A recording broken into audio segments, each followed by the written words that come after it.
Okay. So I'm so glad to see you all. I just love your faces, and your names. Um, it's so great. Miss Angela, welcome. So before we begin, as always, um, just taking a few moments, and I always call upon my guides and my angels, ascended masters that are here to work with all of us, and of course the bird tribes, the collective of the bird tribes and Vistara and the Quiet Place all coming together to serve one great mission and purpose of peace and healing within ourselves, collectively, and then worldwide. We allow this energy of love, pure love, to run through us as us, expressing inside and outside, and knowing that only that which is the highest good comes through today.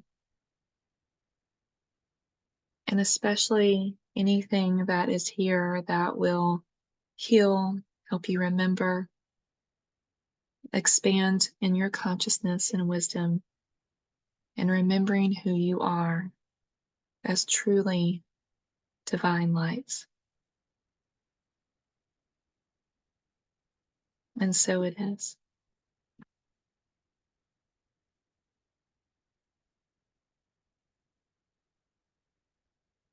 So this time I just asked, how we should begin today in this study, in this remembering.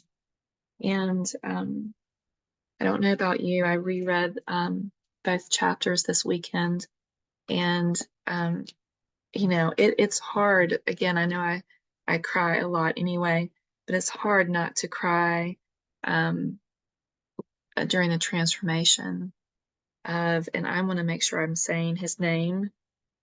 Franklin, you said it a certain way. Could you say the name of the man?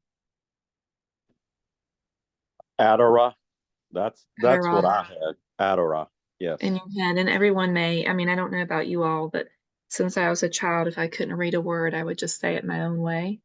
And so whatever way you're saying that, but that is just such a powerful chapter. And I think, um, and even Franklin mentioned that it felt a lot like a lot of divine masculine energy in these chapters, and how it just really connected with him in that way. And um, so I want to start with, we're going to bounce around, I believe, today.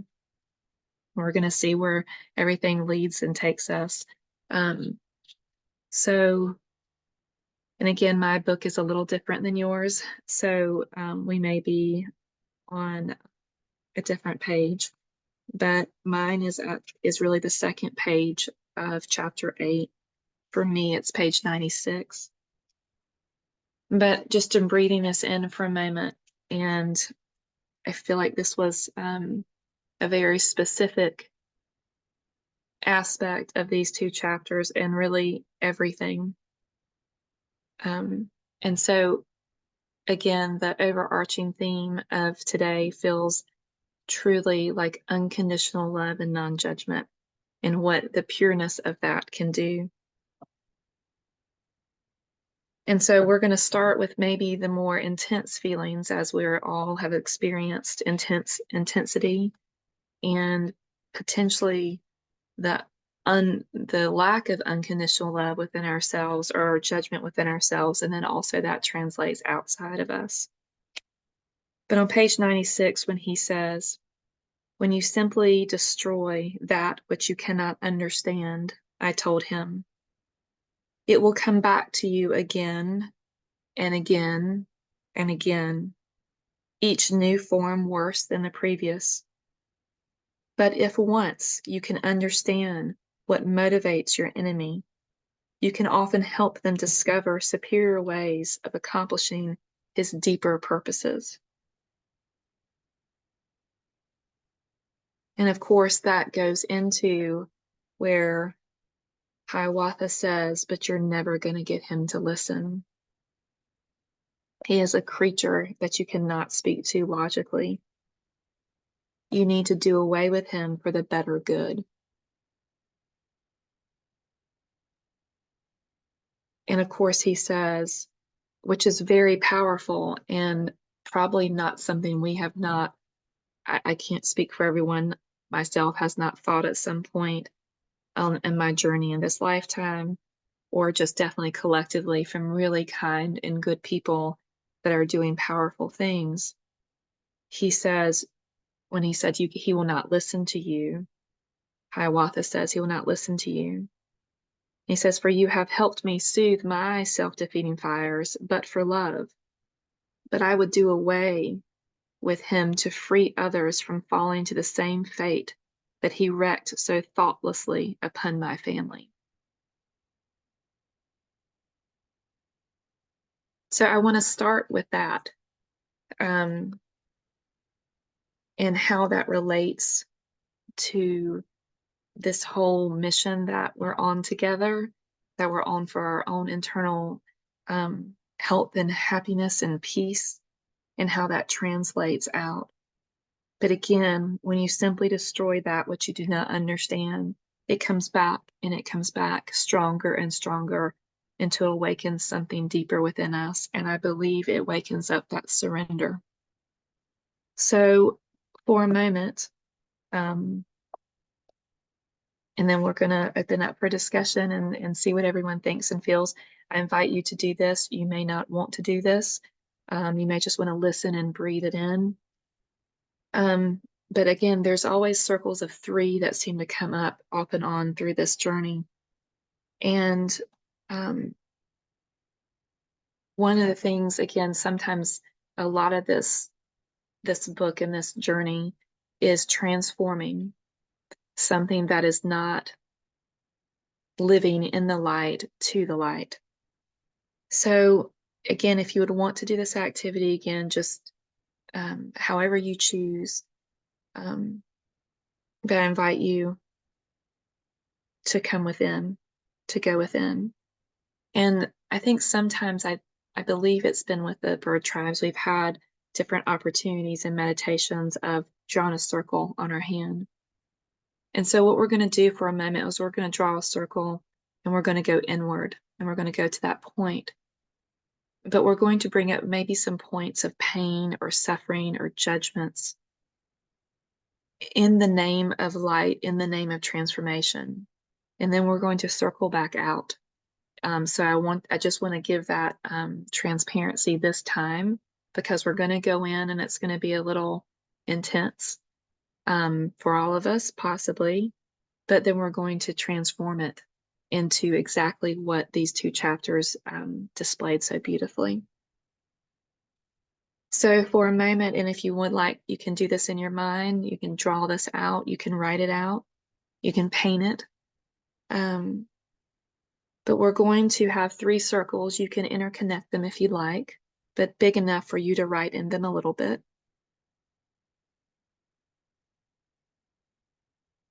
And in each circle, one is going to be labeled an idea or a philosophy. It's going to be about the same thing. An idea. One is going to be labeled a person.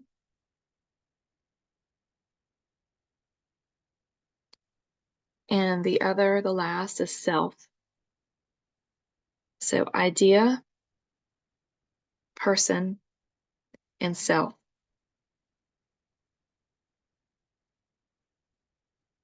And again, you may, as I have done behalf of you, but you may ask for your angels and guides to be here with you as you begin to go in, and we're going to circle in deeper to bring forth what you're asking for in this very moment, for a transformation and expanded consciousness of your divine wisdom.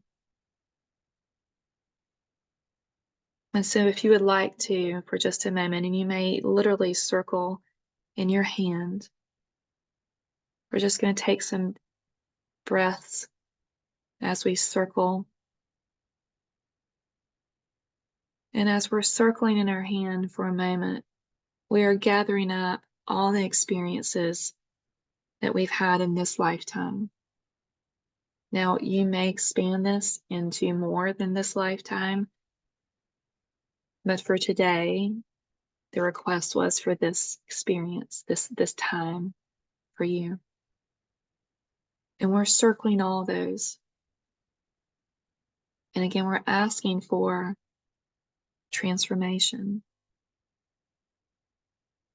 And we're going to circle in and we're going to go in each breath a little bit deeper and a little bit of a tighter circle on our hand.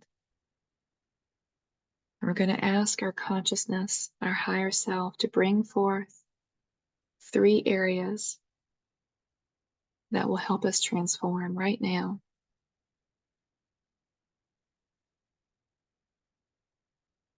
And as you take the deepest breath of all, you may find yourself at a point on your hand. And here, knowing that you are safe, knowing there's be more to this, you may ask to bring forth an idea,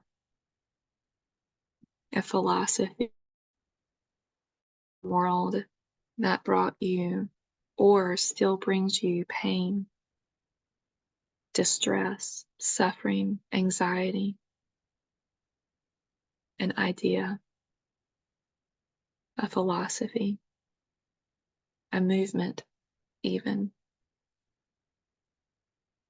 And trust the very first thing you receive.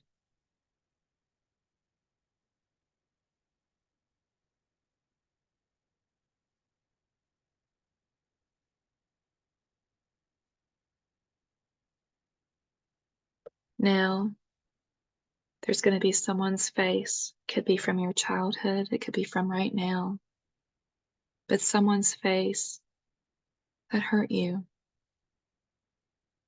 that brought you stress and pain or suffering, or may still currently bring you ideas of distress if they appear in your mind's eye.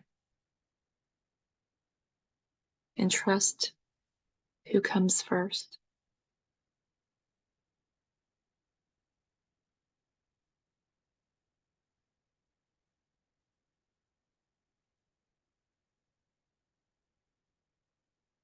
And then now self,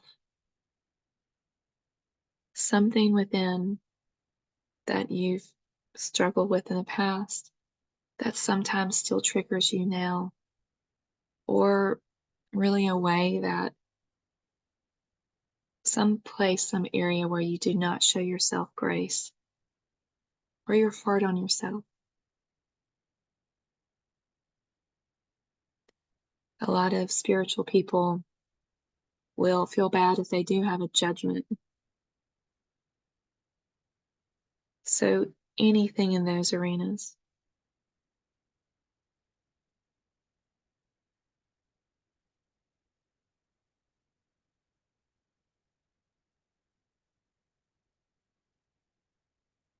And if you would like to, I ask you, invite you to put your hand, one on what you have written, and one on your heart. And just for a moment, breathe that in. What does it feel like? Put your hand on something that has caused you pain. And then feel the love in your heart. And as you breathe and accept this, you connect them. You connect it.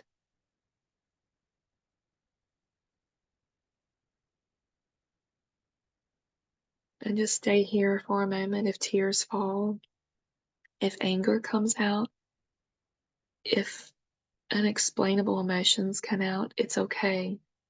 Keep your hand on your heart and keep consciously breathing.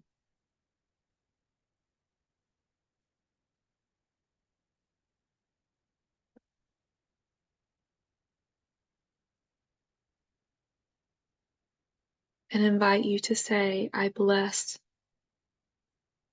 these experiences in divine love and light.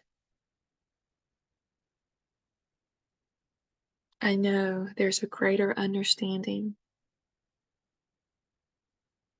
deep wisdom and healing here for me now. I surround the idea, the person, myself, in loving light. And I surrender all of this to the heart. The energy of the heart is God. It is who you are. There is nothing, absolutely nothing that energy cannot transform. It removes the illusions. It removes your feeling of disempowerment and reinstates your birthright of divine love and light.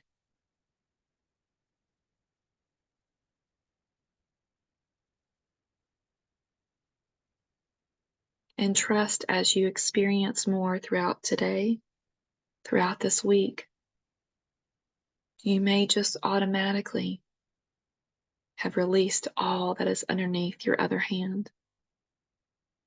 Released it into greater wisdom. Not that it's gone away, but is literally transmuted. You may have experiences throughout the week that give you clarity that you never had before, maybe specific to these situations, or more general that give you insight on your specific areas of growth.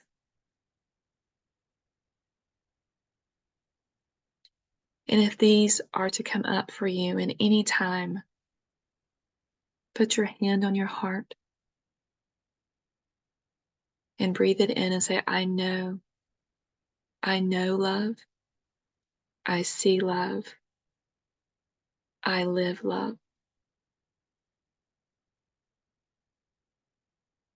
And as the ceremony concludes here in a few moments, with the hand that has been on your heart, you may release it and take the hand that has been on the paper.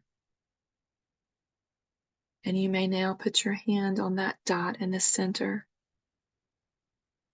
and very gently breathe out and begin to circle the energy out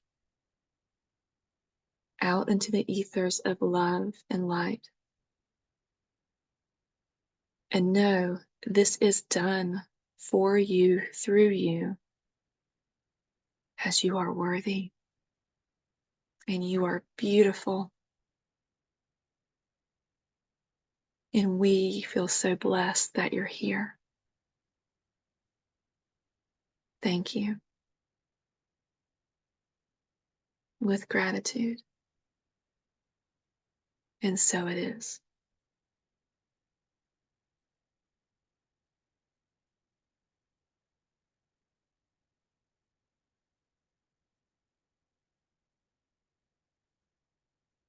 So take a few more moments just to gather yourself, as I will as well. And let's get started more with the book and how we know that the lessons from the book today, the journey of the spiraling is occurring. And anything you need specifically right now is happening. It will occur, and just trust that is so.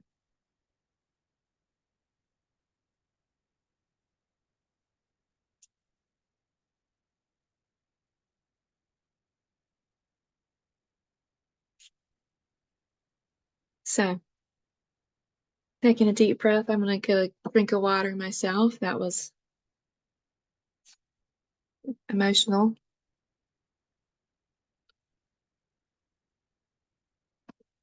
And I did not realize I had a feather with me today.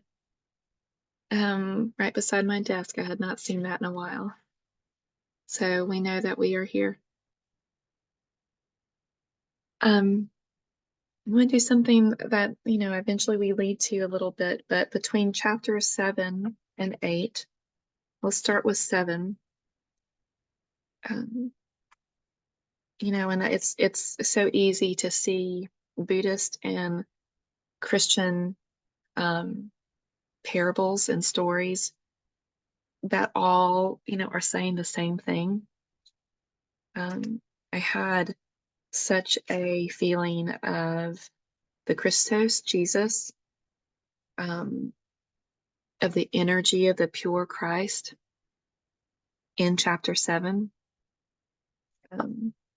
as he was sacrificing. But really, if you notice, I love that we have the language of what he was doing. He did not feel like he was sacrificing anything. It was very purpose-filled and driven. So I'm curious where we would like to start in chapter 7. If you have some highlights, we could veer to another direction, of course. But I'll start with 1, and then we'll just kind of see where everyone else is landing and feeling. And again, for me, my chapters are a little different. But this is 1, 2, 3, about the 4th page in chapter 7, where mine is page 88. And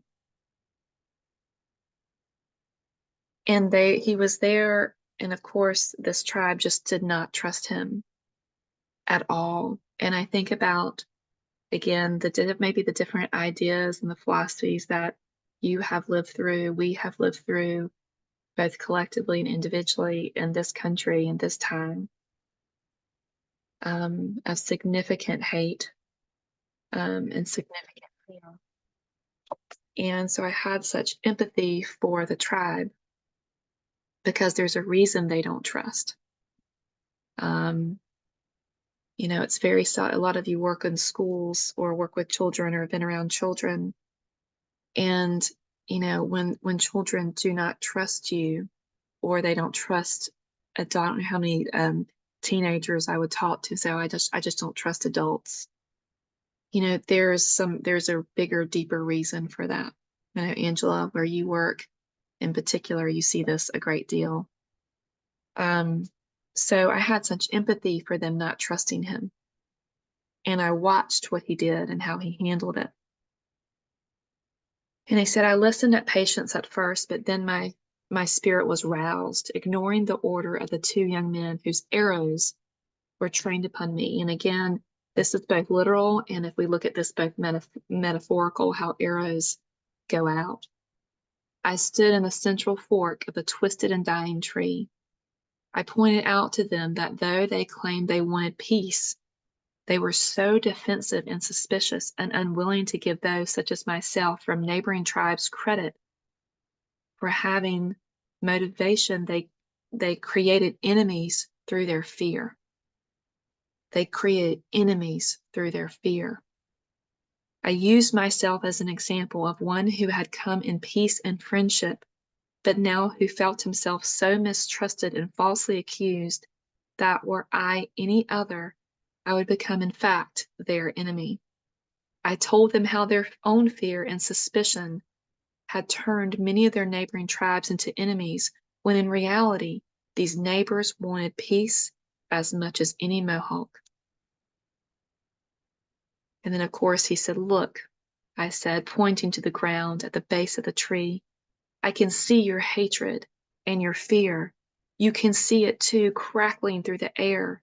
And at that very moment, the storm clouds, for which some time had been sobering massing above us, suddenly exploded. As a deafening roar of thunder shook the tree beneath me, a crackling fork, jagged lightning danced ominously upon the very ground at which I pointed. Look, I repeated. In the pause that followed, I will show you your hatred. It flows from this group of you standing there, up the trunk of this mishap tree in fragments, like these dying, twisting branches, into 10,000 twigs and brittle forks. The idea that you live with, that warfare among tribes is necessary, as false and mishappened, as precariously rooted as this dying tree that hangs suspended over a gorge.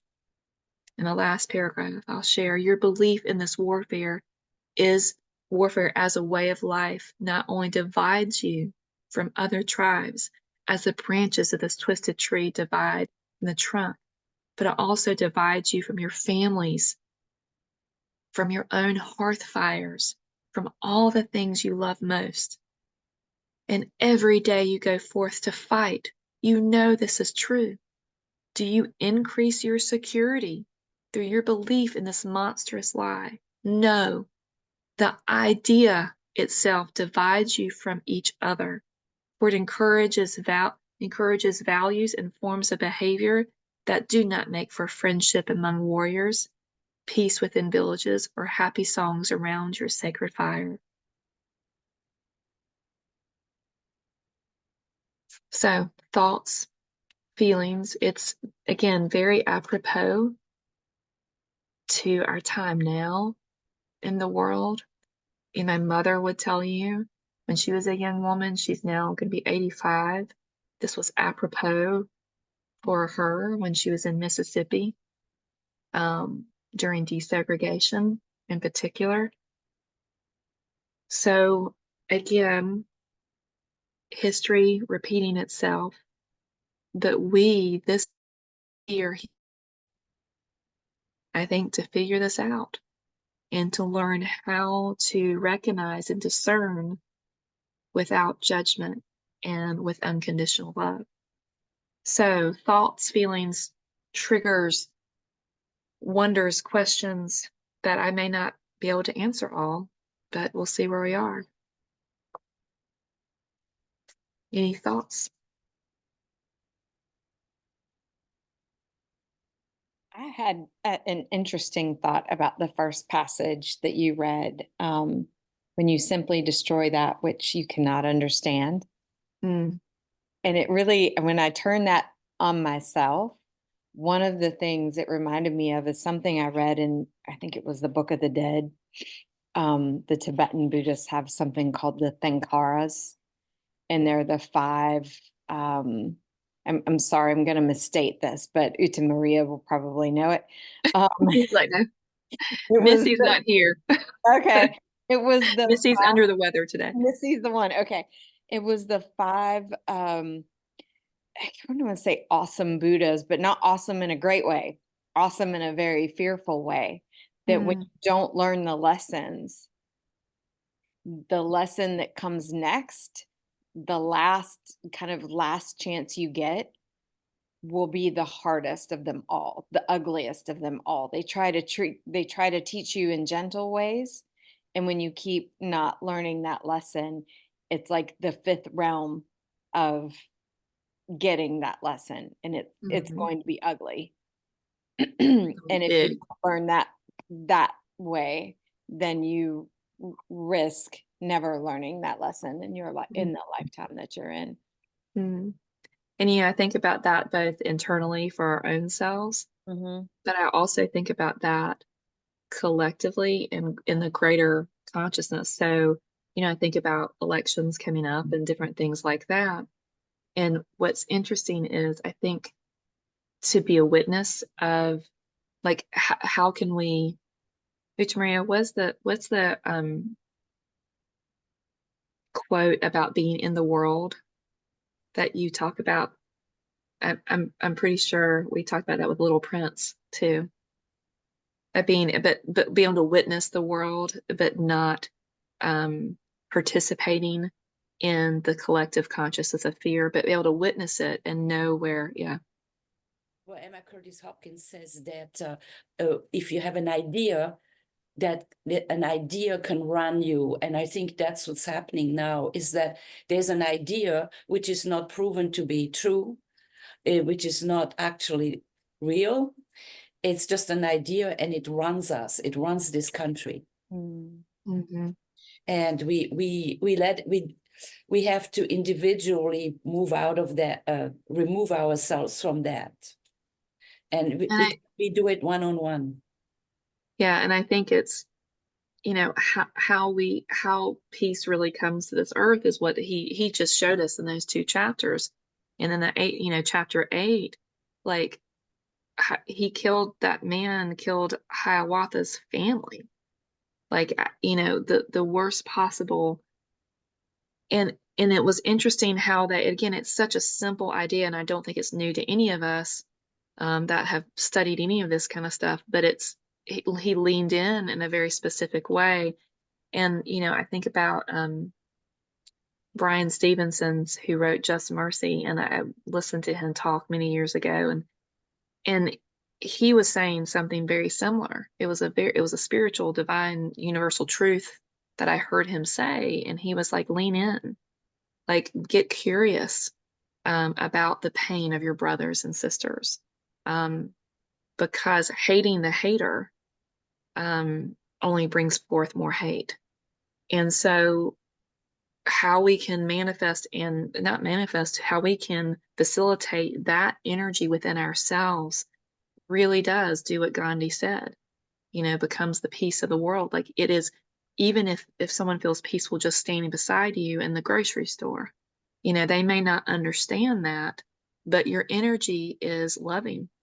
And it does make a difference. I mean, again, scientists are catching up with the study of all these things that are going out from us and how we bring it in.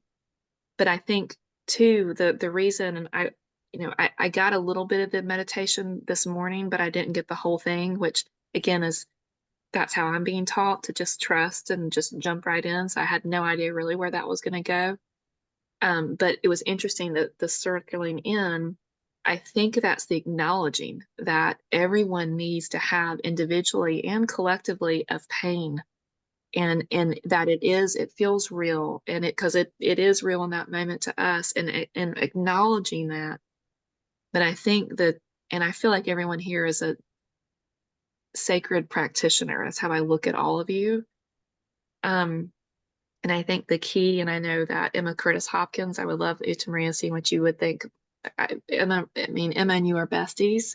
And so I would love to see how that translates from you. But I think there's the one thing of acknowledging from a practitioner standpoint and giving that validation.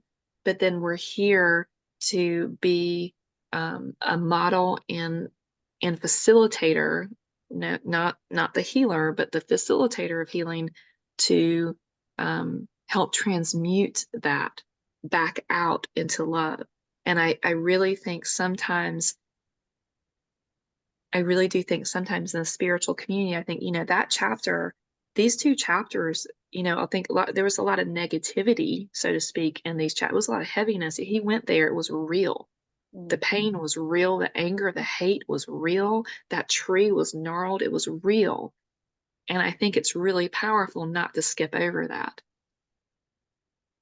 But then the second step, and I think that he showed that twice in a macro and a micro, and then back in macro again way of transformation. So Uta, what do you think about like that? Like, I don't know, or change the subject.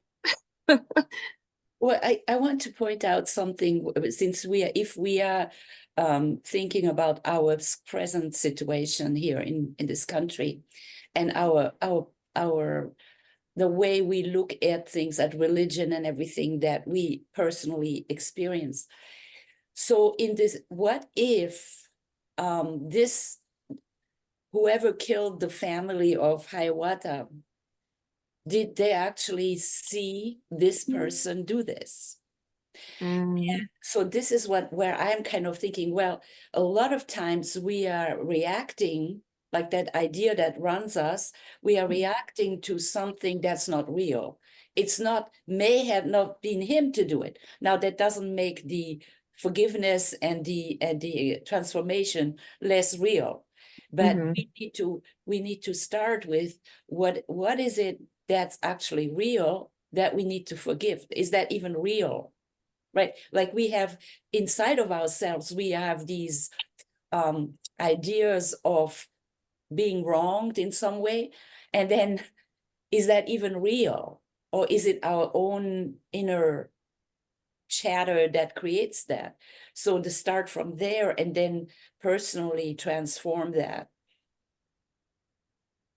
I love that. What's fascinating is when my first thought, I'm curious what other people think, what's really real. In my practitioner training, and what I do believe so strongly is the only thing real is love. so someone else hurting you, can they only hurt you because there's some, and now, with children and like it's a Lucretia, you got to talk, girl. But this is this is like, so someone take that. I have thoughts, so I'm gonna shut up for a minute because I can feel y'all. I want to see what everyone else thinks about that. Ashley, is that you? Your hand, is that a hand raised? That's adorable if that's what that is. Or Ashley, are you there? That may not. Okay, Well, not can me. Okay, that may be Lucretia. well, I unmuted if that's okay. I didn't raise That's my hand. perfect. That's perfect. I just see a little hand on my screen for some reason. But go ahead. If it's somebody else, let me know. Okay, so when we did the opening exercise, so all of this is all kind of the chapters and what I was receiving during the circle exercise. I don't know what it's called. Forgive me. I Oh don't my either. gosh. Let's just call it that. Hey, I have to pause because it says my battery is about to go. So somebody else talk and I gotta plug up my computer. I'm so sorry. Okay. Perfect. Angela, I'll say something real quick and then I'll be please. quiet as well, because No, all the stuff no, that's this is coming part up of it. as I read those 2 chapters. So Joseph Campbell, when he was doing research for Myths of Light, he was searching out a monk to talk to. And so he went to the monk that was still living in the world, not pulled back from the world in a convent, or not a convent, but in Yeah. a monastery or a hermitage or something like that. And he said, if everything is of the light, why do we shun war? Why do we shun the dark? And he said, for you and me, that's where it is.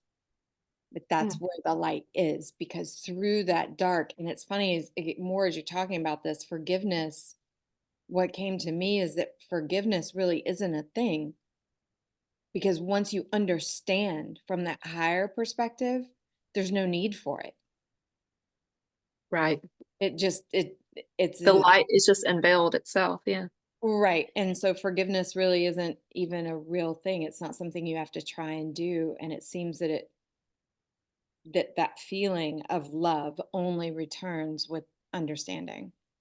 Can you repeat? I want you to go slower. I want you to repeat that quote that you said because it was so good. I don't know which one. Well, the one that you just talked about, what Joseph Campbell said when he interviewed the Oh. monk.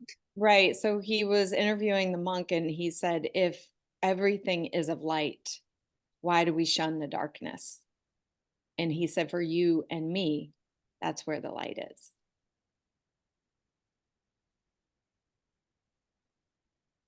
Mm.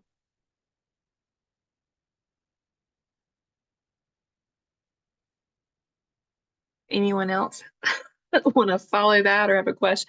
That is, and Lucretia, you may be ready. Or yeah. Okay, so yes, thank you, Angela, because then now that like all of this is just really like tearing me apart and pulling me back together all at the same time. Yeah, I think that's what this is. Yeah. We're here together.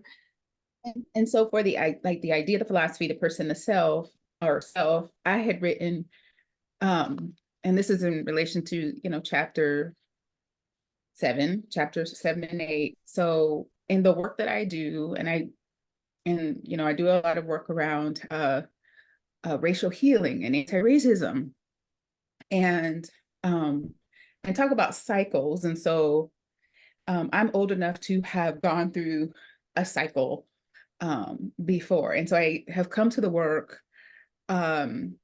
already with this knowing of how to proceed in healthy ways, and what not to do, and what is actually unhealthy. Like in the moment, it might seem like, oh, we're really doing something, by fighting and making lots of noise and setting things on fire and dropping bombs, and speaking out.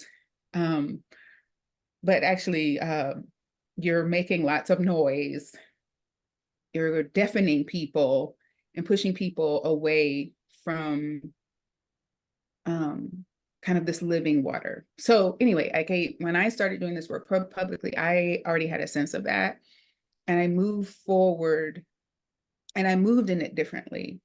And so for that, I have been punished by people who disregard me because I don't move in that kind of energy That of noise, that noise. the shame, the gloom, it has to you have to blow up people. You have to, you have to be hard on white people, that kind of Mhm. noise, distraction, and those semantics. And so I wrote in my circle, because this is the idea of the philosophy, I've been ignored, punished, disrespected for not weaponizing anti-racism or racial healing. And yeah, I have a lot of heard about that. There was a particular person who came to mind that she kind of symbolizes that, symbolizes it, has done some things intentionally, that because I'm respectful of people who do the work, I mean, I could call out a lot of people, public, like influencers, but like, I don't see, that's not what I do. And I don't want to be taking the tomahawk and chopping people.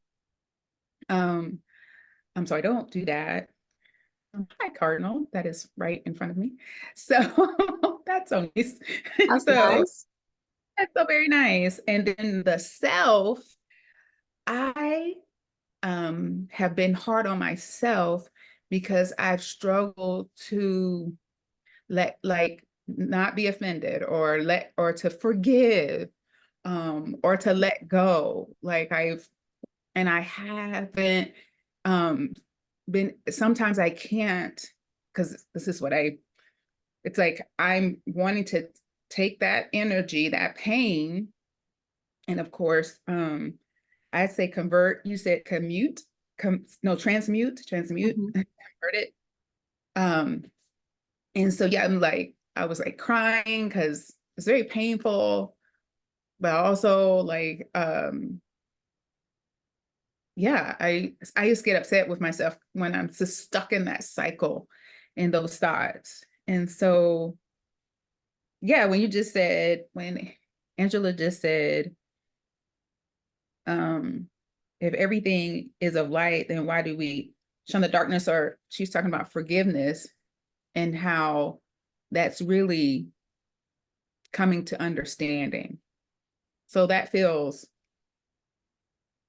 hopeful, I guess. I don't know if I allow it to do the work, or allow it to do whatever it is doing. So then, Uta, is that correct? Uta Maria, yeah. Yep.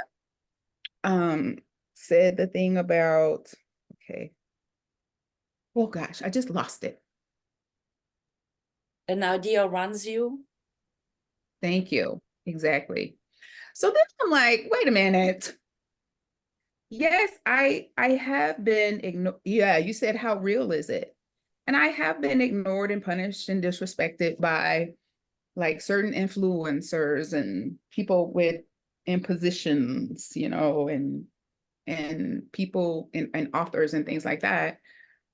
But I've also been so praised, appreciated, valued.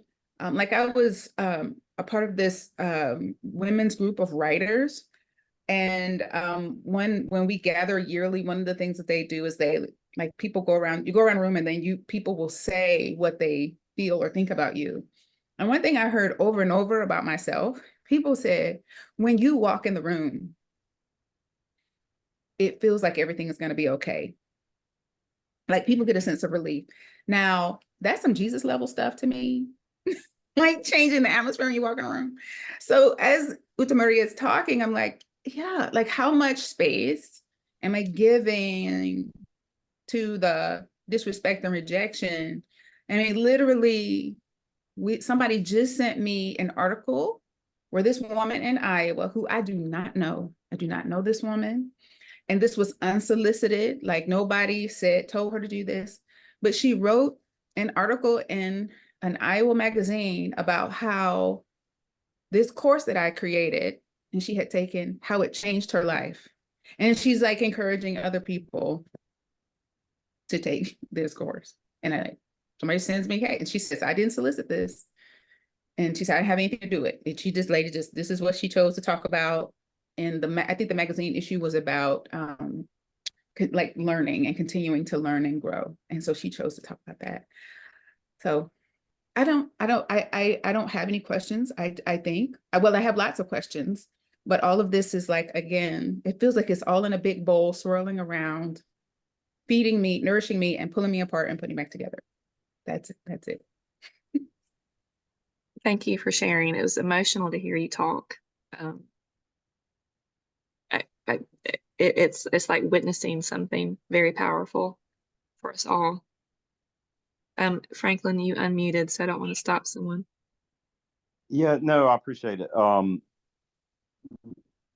One of the things that in hearing Lucretia speak and thinking also about what you were talking about, just the division of the country, everyone wants to feel loved and understood. And I think that was in the chapters. Even the murderer wanted to feel loved and understood. And I think that there's also that element at the end of chapter 7 where he talked about, and it was a beautiful visual of the rainbow, and that the rainbow itself is only half of the circle, and that we embody the other half of the circle, and that we see the different colors all working in unison, but yet the other half of the circle is our love and our connection. And that we need to remember that what we see is only a part of it. And that when you can embody the love and the unity from the other side, I think it sort of explains what Lucretia is talking about when she walks into a room and the energy is rising. And I also think that it explains a lot of answers as to your transmitting on a divine level of a language that is a booming symphony. And this is not a better than, less than. I'm just trying to just speak in these terms. And the war and the traditional thing that we've seen so much in this country, especially lately, is I just need to impose my ideas on the other side. And if I scream at you 20 times really loud, you'll eventually hear it, which is not true. That's just not going to happen. That's a much lower level noise. And I think that these chapters, how it pulls together, which is so special, is the embodiment of becoming the bottom part of the circle, or the other part of the unseen part of the rainbow, is that divine love connection, and having that energy of a level to where it's transcending being able to try to force something on someone else. And that through that power of being able to express that grace and that love in the same way that they did to, is it Adara? I can't remember, but the murderer, that through that, it allowed a shift. It allowed a perspective shift of putting down, holding on to your human beliefs, and holding on to that static low level noise. Because the low level noise is the division. The low level noise is the war. It's the political frustrations.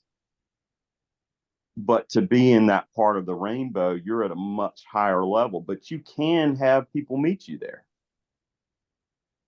And I do think that that's sort of the mission of the star. That's the mission of what all we're doing is how can you put yourself in a position to where you can walk in a room and be in that light and be in that grace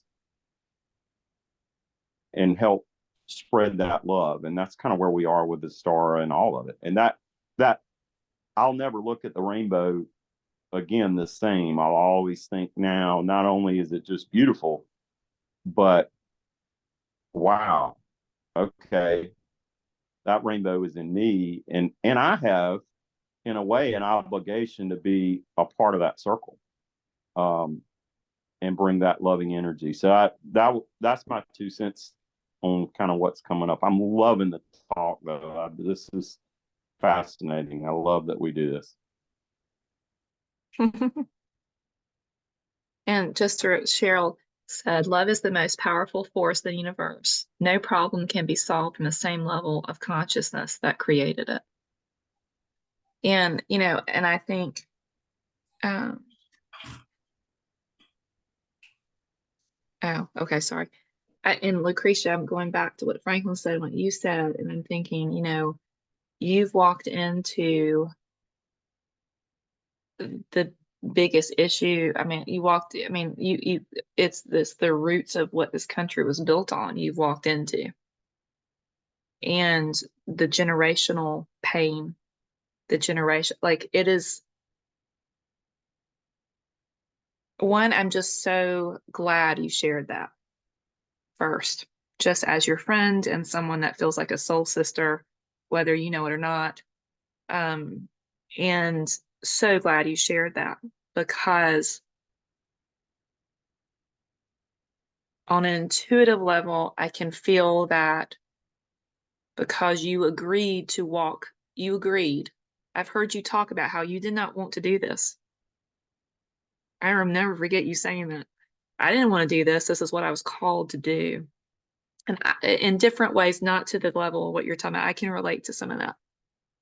I don't like being, but anyway. So, but you didn't want to.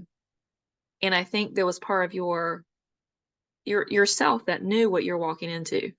Of course you did.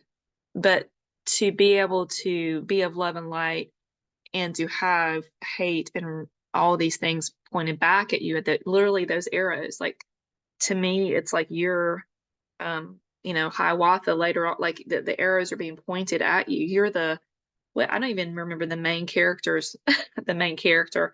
I can't even remember his name, the one that went in chapter 7 and taught all this, and he was on the tree. When those arrows are pointed at you, it was really interesting to see what he did on that tree. And he cut that tree, but he refused. He refused to go into their energy. He refused it. And I think for you in particular, of what you're doing in the world, and I can think of a lot of other people, like, Angela in particular, what you're doing with young children in inner city schools, for instance, like it doesn't have to be, but it is our calling to help you and to help you. It's our calling to be there to support you, to help you remember. And then we benefit from that as well, because again, you just, the people that are rejecting you, they're rejecting themselves. If they're rejecting love, they're rejecting their own love. So any other thoughts or feelings about that? I have a lot of things brewing, but it's too much to speak, I think, right now.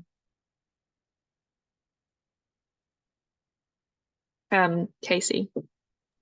So I think this is really interesting, and it kind of ties some of what we've talked about together. But at the beginning of the chapter, and like you, I can't remember what the guy's name who is doing all the teaching. I mean, and I'm hosting this thing, and I don't even can't remember his name. But maybe it's supposed to be all of us. Yeah.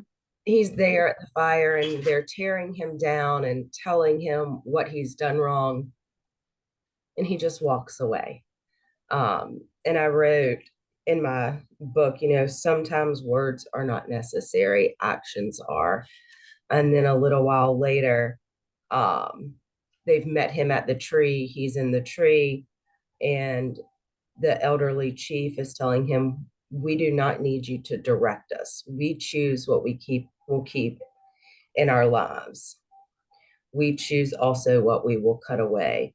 And there I wrote, "Show others through yourself another way to live. Allow them to see the fruit of your life without forcing them." Um, and I think that ties so much of what what Franklin and Lucretia and Angela have shared, is sometimes just in being in our own truth and standing in our own energy and walking into a room where everyone feels like it's going to be okay now, they begin to see another way to think or to live or to be without us Same. contributing to the noise and forcing it upon them. Because most of us know, and like Franklin said, you can tell somebody 20 times what to do or how to do it, and they're not going to listen until they come to it on their own and then go through that experience of the truth. And I just wanted to share that because I think some of those really powerful words and hidden meanings get lost in the greatness of the big story. And I just wanted to share that. Oh, beautiful. Oh, I love this so much. I'm so grateful. I was thinking, I'm going to try to say this without coughing. Oh, bless you. Just even thinking back to the circle exercise we did at the beginning, and that pain that comes up for us, and understanding it and loving the source of it, all that has to do with that pain, and how that's the thing that we use to teach others. Like for anybody who's like, how do I even do this? How do I even, it's one thing to definitely to experience and to be love but to take the thing that hurt you most and to understand it and then love it. And that's kind of each individual person who has their source of pain, and to be able to show somebody else the value of it and what you've learned from it and how you've, I guess, transmuted it. Yeah, it's just interesting to go back to our own experiences within that circle that we drew, and how everybody's got that their own circle. I'm not saying this the way it was in my head. I'm still not forming thoughts. You're very doing well. great. I You're got doing COVID brain still, I guess. You're doing great. But that thing that, what did I write? That thing that we radiate for others to see is the thing that we used to hide within ourselves. Mm. I'm sorry, I got to mute. Sorry. Wait, no, go ahead. Yeah. The thing that we hide within ourselves, Wendy, I know you're coughing, but maybe you can type it out. The thing that we hide is the thing that we're really here to radiate at some point in our life. And don't you find that true? Like, I mean, you think Yeah. about little kids and what they're like, isn't that amazing? Like, to Yeah, I used to me, always tell kids with their superpowers. yeah. It really is your superpower. And I always find it so funny when people that don't know me really well and they meet me, and I tell them, oh, I used to have panic attacks all the time, and they always tell me, you're the calmest person I know. Like they just don't believe that happens, but even just talking about those kinds of things, yeah, the thing that hurt us, and the more we don't talk about it, and the shame that you pile on top of that, um, it's the power of releasing it is just kind of the first step, and then sharing it, and using that to help others. So like everybody's saying, so you don't contribute to the noise. It's not, it's the small individual way, I guess, that we can feel like we're affecting some kind of change. Sorry to You're cough in your ear. You are perfect. Angela says, brilliant, Wendy. What you said helped me make a decision I was having a tough time making today. Thank you. Yeah, the thing that we spend a lot of time hiding is really the thing we're here to share. And I think it's going into that circle and coming back out and understanding the piece, because again, that the thing that we hide probably is generational too, right? It's one thing after another, and we're just on that cycle that continues. And think about this when you think about, what am I thinking about? When you see like a wind chime that does wind something or other, and the wind that goes like this, for it to it has to find a stopping place, a calm place, for it to then slowly take the momentum to go back out, right? And then it spins back out, and then it can do that, and then we can. And so it takes a lot of energy to shift momentum within ourselves sometimes. And that's where the dark night of the soul comes in, and that's where all that is. But again, if everything is love, going back to what Una Marita said, and Angela, everything is love. If everything is love, we're on this spinning thing until we just spin through love, I want to say something. Okay. Let's I not know. forget that he cut down the tree, Yeah. and that he cut down the tree with huge emotions. He was so angry, right? He was like, there was no, I don't think there is a name really.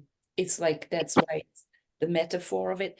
But he was so angry to release that anger within himself. He had to cut the tree, even to the point of being ready to die for it.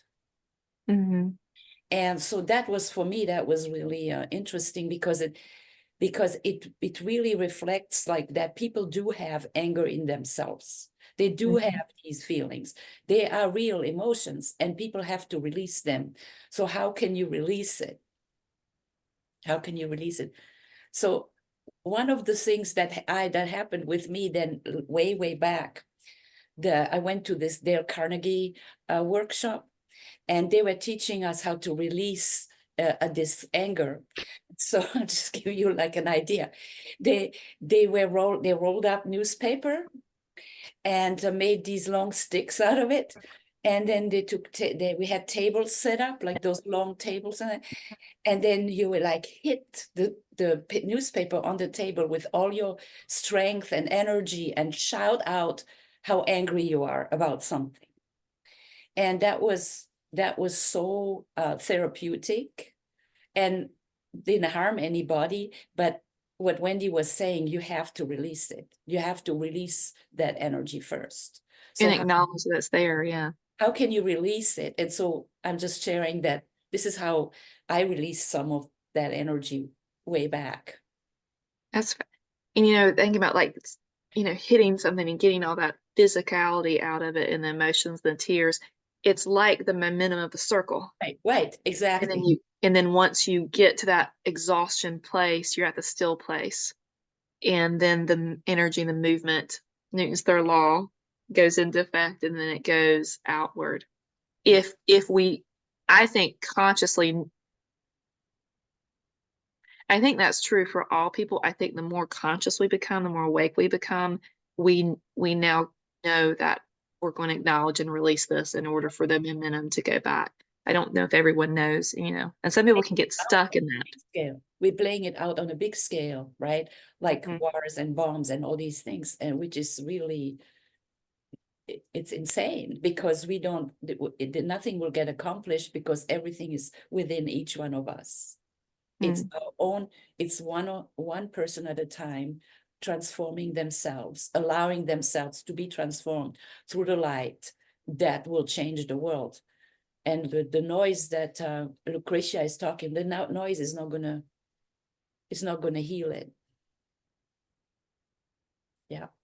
And do you ever become immune to the noise?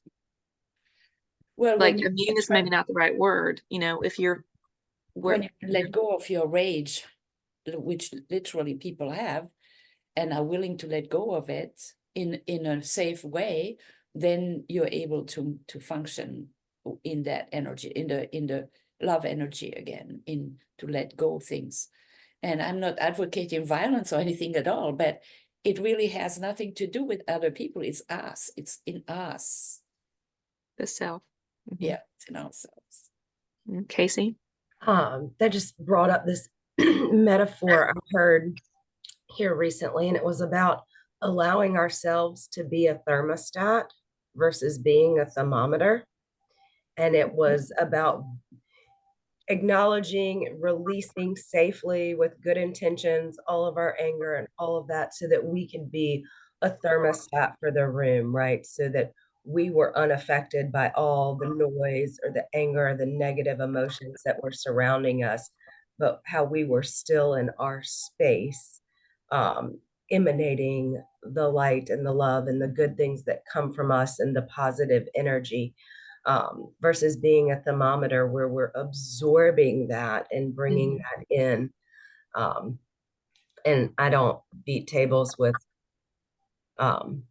rolled up paper, but But you may now. I know I scream silently, like and it is such an energetic release, and I do it in a conscious decision to take all that I am releasing and return it to light so that it can be transmuted and all of that. But it is such a powerful thing, and it affects nobody around me.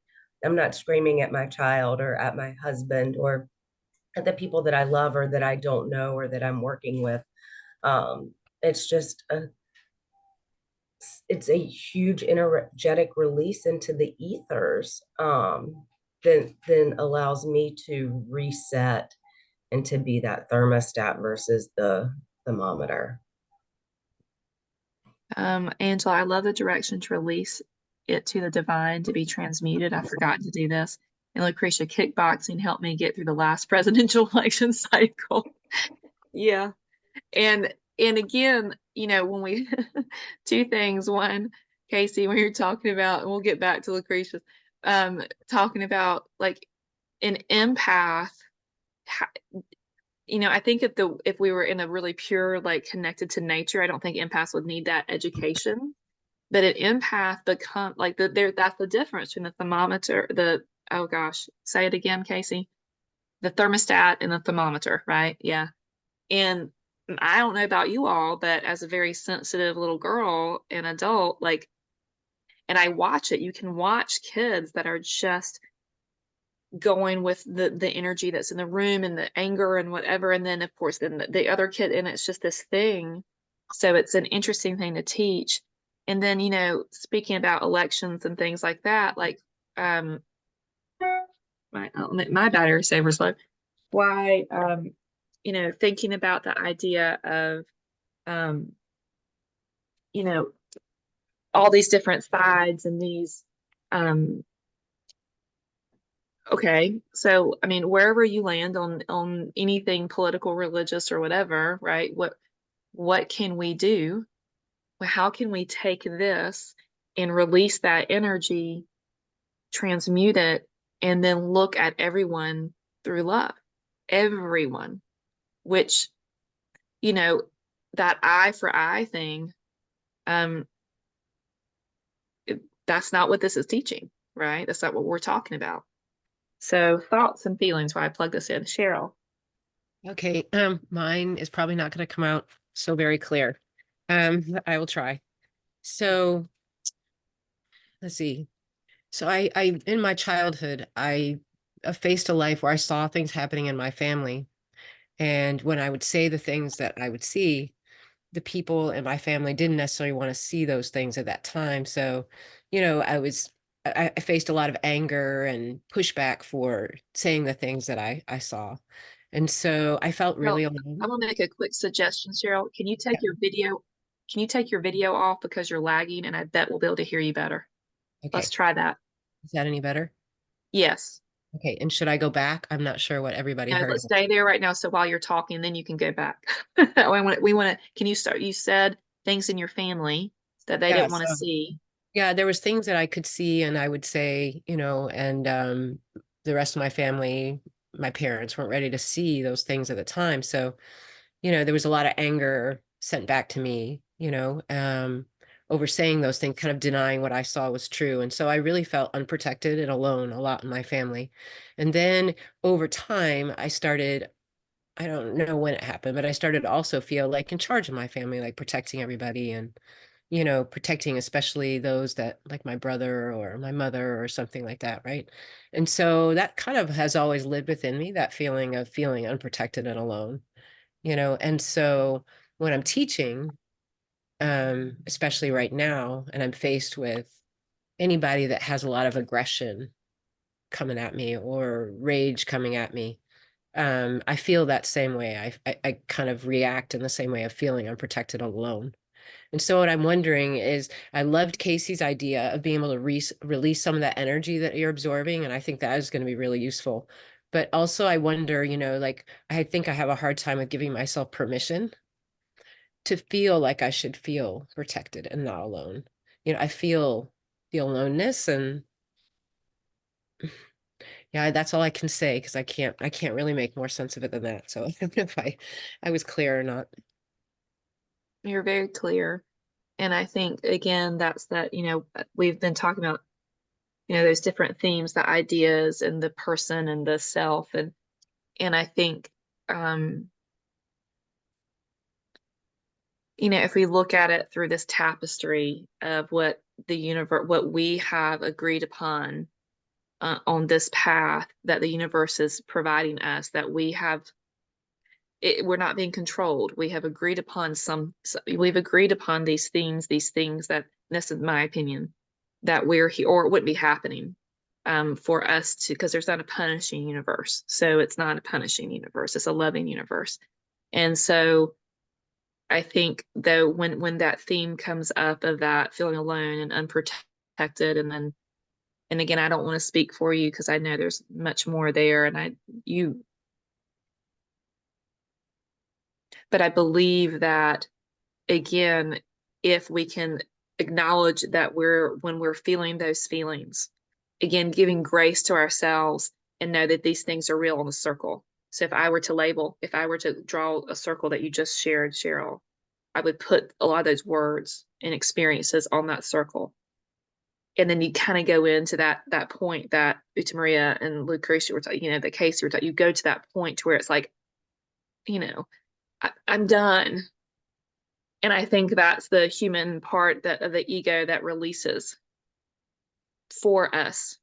I think the next step, and this is where a collective community comes in, is when we've been alone doing this. And sometimes we scream, or at least I know different times where I would cry and scream. I don't always know if I think I repeated that cycle over and over again, kind of like what he was talking about, because I just didn't know what I didn't know or remember what I didn't remember. But now I think if you acknowledge, even draw it, it's so interesting, Cheryl, with your circles and Vistara, you literally wrote in a circle. Now I'm just having that visual, how interesting that is. So this is like you're giving yourself your own, you have all the wisdom you need, So then if you can get that still point and release whatever you need to release, then I believe it's the consciousness of saying, I release this. And I know I see only light, and it's not lying to yourself. I see only light, and you release it and you just say, I love myself to give myself this experience. I love myself. This is self-care. And just from that the love of thyself in that moment of release, propel things that I wouldn't even know what would happen there. But I know it would happen. It would go back out to the ether and it would transmute it all. And I think that's what we're here to do, is to help each other. You know, Lucretia, now when I'm thinking about you, I absolutely have a more clear perspective on knowing what my prayer, for lack of a better term, really just the loving prayer is for you. Acknowledging and then releasing and knowing you are whole, you are one, you are light, you are love, share all the same thing. Anyone else have a thought or feeling about that? Just my thought, in my book, page 79, just to bring all of this that we were talking about with Cheryl, especially, this lie you believe is like a dying tree, a tree that offers no comfort. So that circle again, sorry, that circle exercise, that's the thing that hurt us, and that's the lie that we believe about ourselves. Yeah. For me, the circle, the exercise came down to the word value. The idea that still brings you pain. I talked about, as a child, this notion of popularity or creating an outsider, or a notion that somebody's better than somebody else. And then you asked, where are you hard on yourself or not show yourself enough grace? And I wrote the word value down, and it's the same thing, not feeling valued. And that's also like on page 79, if I go back into that inner spiral towards I don't have value, or I'm not valuable, that would be the lie, the dying tree, the lie that I believe about myself. And so one thing that's really helped me is to learn the power of the word and to like, these things happened, and it's okay, and it hurt me, but the power of the and is I'm not going to believe that lie anymore. So when you find yourself going into that, the circle of the lie of the dying tree, just to be able to recognize it and say the word and as okay, this has come up for me, it hurts, and it's okay for me to release it, and to know that that's not the truth. The truth is that rainbow instead. I'm sorry. Excuse me. Sorry. Beautiful, Wendy. And I think, Laura, yeah. you go ahead. No, go No, ahead. you go ahead. No, there's just some aspect of that rainbow as well, and I think it's interesting in the arc of the two chapters, because he did a lot, especially in chapter 7, to where he was trying to speak in terms of a lie, and trying to speak in terms of I'm going to try to reach your mental thoughts. I'm going to try to logically show you the fallacy, how this doesn't work. I'm going to logically show you why peace is correct and love is the way that it ought to be. But yet he had to go through ultimately really drastic things to speak in terms of stop speaking to their brain and start to speak through divine language and divine light. And that's where I think that the healing begins. And that's where the division starts to stop. And if you think in those terms of dealing with people that may say, I don't want your stinking rainbow, I'm not a part of the rainbow, thinking in those terms from us as we experiencing that no, you are a part of the rainbow. But here's the deal. I'm not going to try to logically sit you down and talk you into being a part of the rainbow. I'm going to speak in divine light terms. I'm going to find your spark. I'm going to think about your spark. What is it that okay, you're enjoying the noise. You enjoy the noise of war, political division, but yet your grandmother made you a dish when you were younger and you remember that. And that's just pure love to you. Where that's in you. And to think about the murderer and him as a child, and thinking about him being hurt as a child, and thinking about him talking about, you know, what he liked and what hurt, and what that was, that divine light. And so to me, the biggest message is that when you speak in those terms, that can apply to everything that we do in dealing with people and situations and division. And that's how you can bring people together and to show them they're a part of the rainbow without having to actually speak it. And I think that's important. We had at the conference, and I thought that you too, Maria, I know you probably remember it, Anton, it was not this past one, but the one before, but someone speaking about, we had this beautiful talk, and she said, hey, I can speak to anyone that has an opposite view of me. And she was, you know, an African American, what was she, probably in her early 30s, and a minister, but she's like, I'm willing to talk to anybody. And her slogan, which was quick, but I thought it was so cool, was it starts with the shoes. She's like, I could come up and start to connect someone with looking at their shoes and just discussing their shoes. And that hit me really big, but it also created that commonality. And I thought that's how important it is, because that's how you're focusing on someone else's spark. That's how you're finding their light. And the more that you find their light, then that's what you're wanting to cultivate.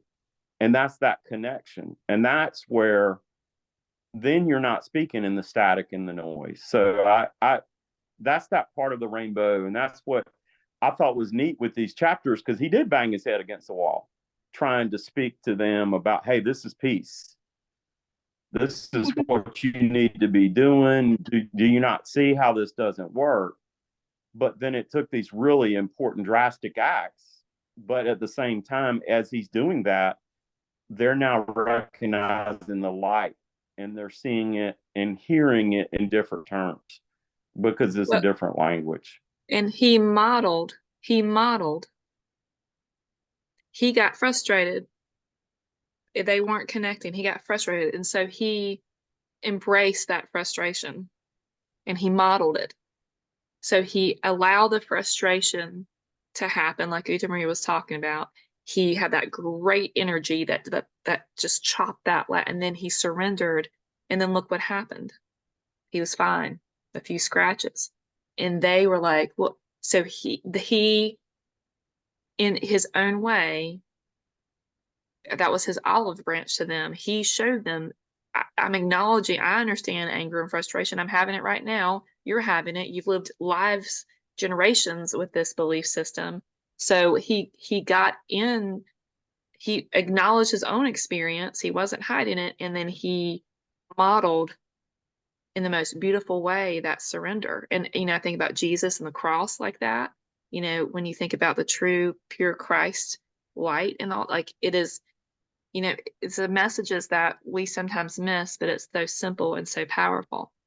And going back to, I remember what Wendy was saying too, was like, you know, it's hard for anyone to hear. I know when I first started my journey, it was very hard for me to have someone say, that's a lie you're believing. I'm like, well, no, that really does hurt. Like I had legit tears, like I felt pain. And I remember Marion, when I knew my father was really sick and I knew it was going to be a long journey. I could just intuitively know that, and Parkinson's typically is. And it was my very first meeting with her, and she did a kind of intuitive session reading with me, but we talked afterwards. And she was like, why are you here? And I was like, my father this is awful. My father and blah, blah, blah, he's dying. And she said, he's fine. And I was like, no, he's not fine. I was like, he is not fine. I am helping him walk. I'm helping him in the bathroom. These are things I've never thought I'd ever see myself do. I never thought I'd see my great father in this weakened state. And she said, he's not suffering. And I was like, lady, Yes, he is. So, but we end up having a conversation about that. And I know this is what she was talking about. Things are not, and that's where I get that thing. Things are not what they seem. She kept saying that to me over and over, drove me crazy. However, I kept going back because she wasn't mean. And I knew this woman, she had shared with me that her son came back from Vietnam and committed suicide, that she was an abusive first marriage, that she was raped at knife point. And she's telling me all these things, and she is in front of me, the other part of the rainbow. And I'll never forget. I was like, I want that. And so I want to feel that way. I want that. I don't understand it, but I want that. And so I had to be with the fact that she was telling me I was believing a lie. Now, look, she would hug me, acknowledge it and my pain, but she was like, you're believing a lie that your father is not okay. You're believing a lie in sickness and in illness. But, so, and again, like when we think about the divisive and political stuff, are we believing a lie about other people that are making the noise? On either side of the coin, there's people making noise on all sides of coins here. So how, that other part of the rainbow, can we acknowledge the triggers, the insecurities, the whatever not enoughness that it helps it, that it's triggering within us? And it is ironic to be like, I hate the people that are hating. Ooh, you know what I mean? It's funny after you hear it that way. I hate the people that are hating. So, and how to do that, I think all of you have just modeled it. And I think that's what he was talking about in here. And I think, again, we're here together to help each other. We're here to help each other and to acknowledge the circle, but get to that still point and be willing to release the illusions that think about the collective conscious of fear. Think about how many generations that has been in just this country alone. And we are a new country. We're a young, naive country. So can you imagine, like in our ancestors that are not from here, like, can you imagine, So it's a big deal. This is a big deal. And that's why it can be hard sometimes, but it's worth it. All right. As we have, it's almost noon. What are any thoughts, feelings, anything that anyone would like to leave with? We can leave with questions, of course. I'm going to be thinking and being with a lot of this and that full rainbow circle that Franklin and you all shared. Anyone? And we can change the subject too here at the very end. It's all good.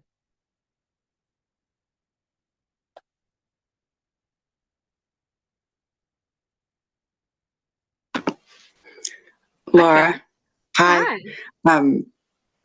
Wow.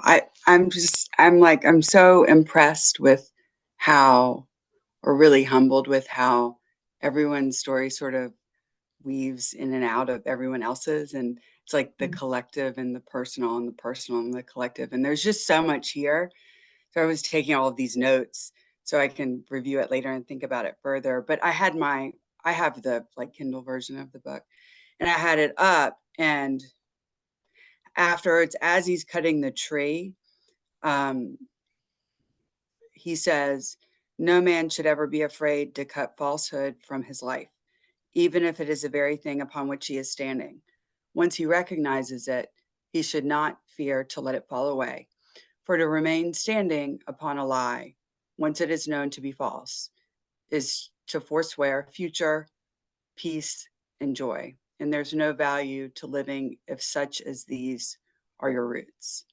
So it just sort of speaks to what we were talking about today, like the illusions and the lies, but yet how we get caught up in them, and all of this energy that we have and how it gets twisted. I was listening to some of the past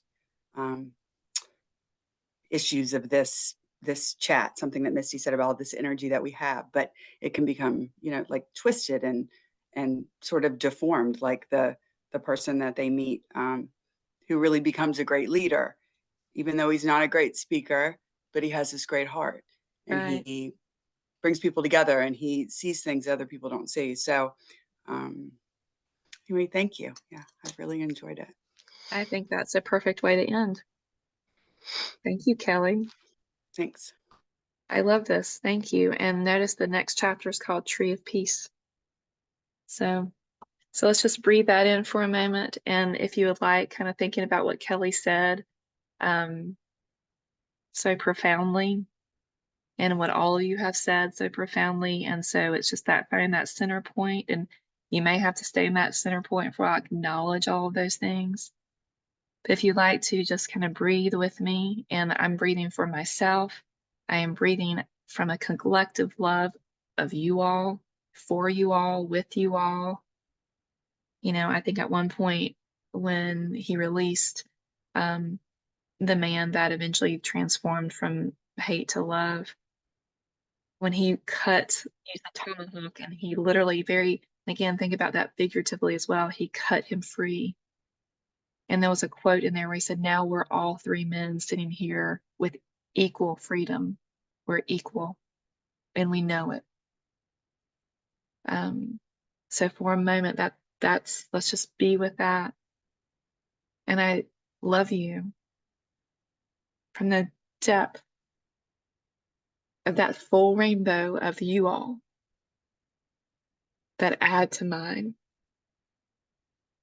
And so taking that spiral breath of your love and your light and truth, and how you have, I know for me personally, expanded my consciousness and wisdom today, how incredibly humble and grateful I am for your presence.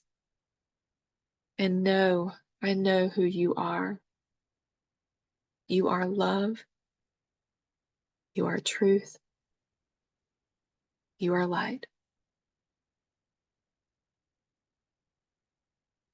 Have the most beautiful day. I love you all.